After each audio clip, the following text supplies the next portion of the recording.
Welcome back. We're going to be covering section 1.6 today, which is writing functions as rules and tables. So for some reason I recorded this once and it didn't work and it's not letting me erase this, so I'm just going to leave it up and talk about it. So what we're talking about in this section is coordinate planes, and for some reason that didn't print, so you might want to just write coordinate plane there across the top like I did. And then the definition of a coordinate plane is it's a plane divided into 4 regions for graphing. So I'm sure that in middle school you did a lot of stuff with coordinate planes. It's going to be the same idea here. We're just going to be doing more advanced stuff. So the parts of the plane, there's the origin, there's the quadrants, and then the x and y axis. So the origin is the middle of the coordinate plane. Let me go ahead and zoom in for you. So that's where I have the little dot, and then I labeled it as origin. The x-axis is the horizontal axis, so the left-right axis, and I've labeled that as the x-axis.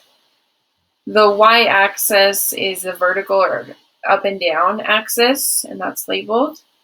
And then the quadrants go in counterclockwise order. So the first quadrant starts here, second quadrant, third quadrant, and fourth quadrant.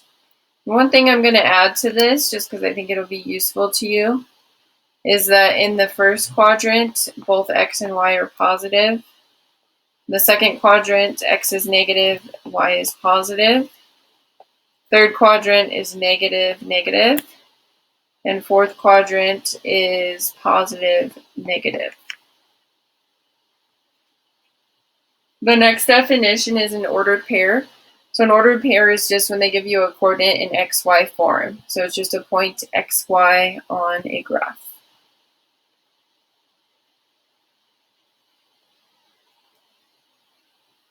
Okay, so continuing on. So identify the ordered pair in the quadrant of each point. So the first point A is here.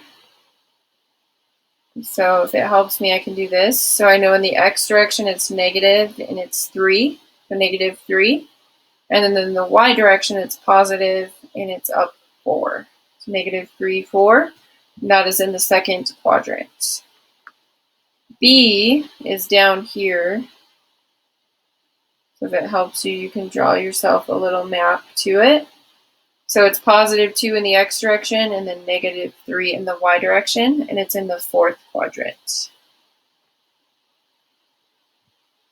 And then C is here, so it's actually on the y-axis. So it's not in a quadrant, it's in between quadrant 1 and 2, so we would just call that the y-axis. And it's on 0, 2. So x is 0, you go up 2 on y. I'll let you try D, E, and F on your own, and then you can check it on Google Classroom. So continuing on, just a couple more definitions that have to do with graphing. So a discrete graph is a graph of distinct points, otherwise known as a scatter plot. So you can see in this little picture, it's just dots everywhere, nothing's connected. Whereas a continuous graph is the opposite. So it's a graph that has connected lines or curves. So it could be a squiggly line graph like that one shown. It could just be a basic algebraic linear equation. So like this, just a line. That's considered continuous.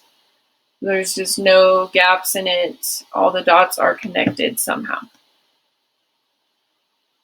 That's that first page. Continuing on.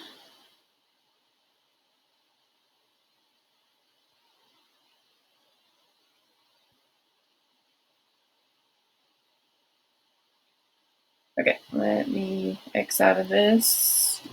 Okay, next part is relations. So a relation is a set of ordered pairs or a list of ordered pairs. I'm going to say a list.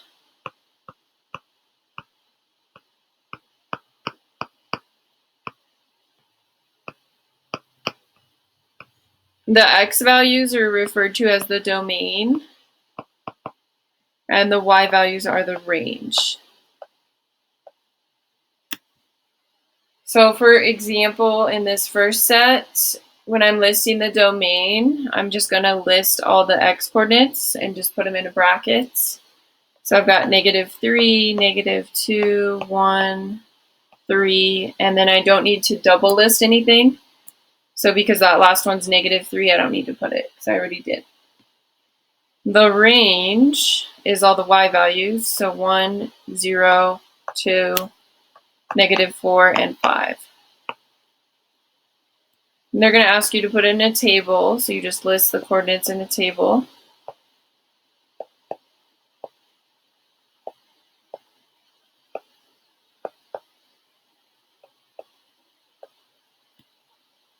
And then for a mapping, you put the x coordinates in the left circle and the y in the right.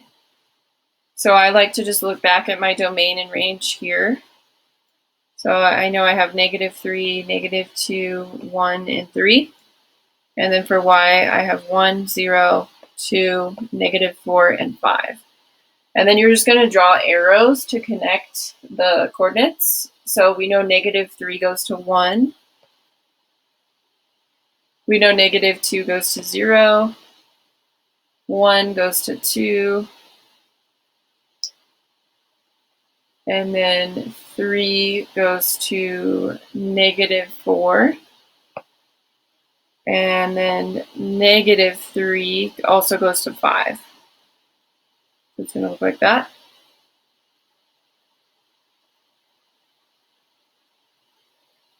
And then we can go ahead and graph the coordinates. So that's just regular old graphing. So -3 up 1 for that first coordinate. -2, 0 would be on the axis. 1, 2. 3, -4. -3, and 5.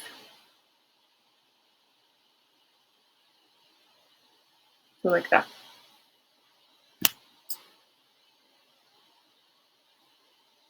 Okay, so I'm going to let you try that second set on your own. You can check your work on Google Classroom. We'll go ahead and get you set up on the last set. So on the last set, they give you the coordinates already plotted on the graph. So I would need to go ahead and pull those coordinates. So the first coordinate I see is -5, -4, -2, 3, 0, -3, 2, -5, and 4, 2. So then you would just go through the same process we did in that first example. So you should be able to do that one as well.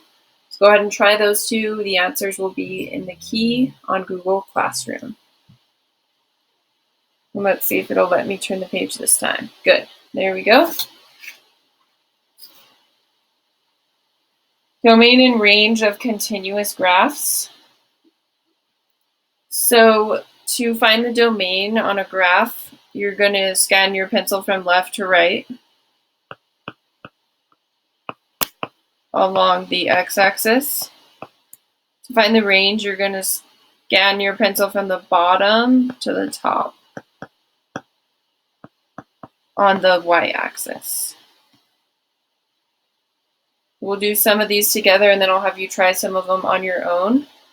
So we'll go ahead and do the evens together and then I'll have you try the odds. So this first one, number 2, for domain, I go left to right. So left to right, those are the left and rightmost points. So that's -3 and +3. So I know x has to be greater than or equal to -3, but less than or equal to +3. For range, I look bottom to top. So it's same thing. Y has to be greater than or equal to -3, but less than or equal to +3. For number 4, the domain, if I go left to right, it's growing forever because of those arrows. So it's just going to keep slowly increasing. So that means it's all real numbers if it's growing. So that's usually going to be indicated by arrows. For the range, so if I look at the bottom, I've got those arrows, so it's just going to keep decreasing forever. But if I look at the top, there is a point that it does stop at. And that point is 4. So I know that y has to be less than or equal to 4. If I look at number 6, going from left to right, I've got those arrows in both directions. So it's growing forever, so it's in all real numbers.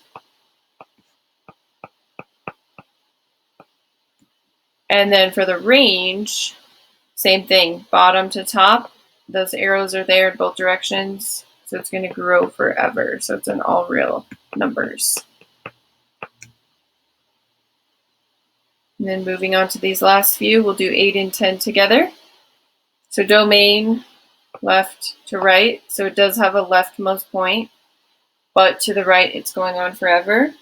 That leftmost point is -1. So x has to be greater than or equal to -1.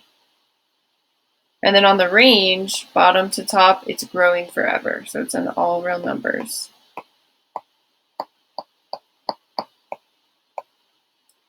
Ten is a little bit different. So on 10, if I do domain left to right, it's going on forever. The range is where it gets a little weird. So there's only y values at this point here. And that point is -4.